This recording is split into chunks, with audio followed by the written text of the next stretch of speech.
تو ابراہیم علیہ السلام کی دعائیں کہ اے میرے پروردگار میں نے یہاں ان کو چھوڑا ہے، ربنا لیقیموا الصلاۃ، اے اللہ اس لیے چھوڑا تاکہ یہ نماز قائم کریں، یہ ہے میرا مقصد ایک ملک سے دوسرے ملک ہجرت کرانے کا، تاکہ یہاں رہ کر یہ نماز قائم کروائیں۔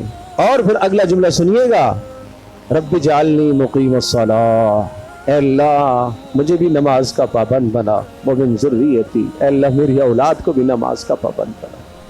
کیا ہم نے کبھی تڑپ کے اللہ سے مانگا ہے یہ؟ ربنا وتقبل دعا، اے اللہ میری دعاؤں کو قبول فرما۔ ربنا اغفر لی ولوالدی وللمؤمنین یوم یقوم الحساب، اے اللہ میری بھی بخشش فرما اور میرے ماں باپ کی بھی بخشش فرما۔ یہ ہے ابراہیم علیہ السلام کا اسوہ حسنہ۔ قربانی کیا ہے، حج کیا ہے، یہ سب ابراہیم علیہ السلام کا اپنے رب سے جو تعلق اور عشق ہے اس عشق کی یادگاریں ہیں۔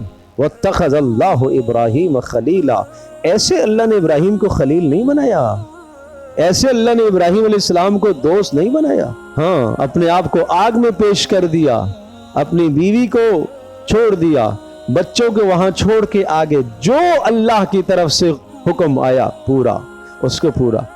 وَإِذِ ابْتَلَىٰ إِبْرَاهِيمَ رَبُّهُ بِكَلِمَاتٍ فَأَتَمَّهُنَّ، رب نے ابراہیم کو بہت سارے امتحانات میں ڈالا اور ابراہیم سب امتحانات میں کامیاب ہوئے۔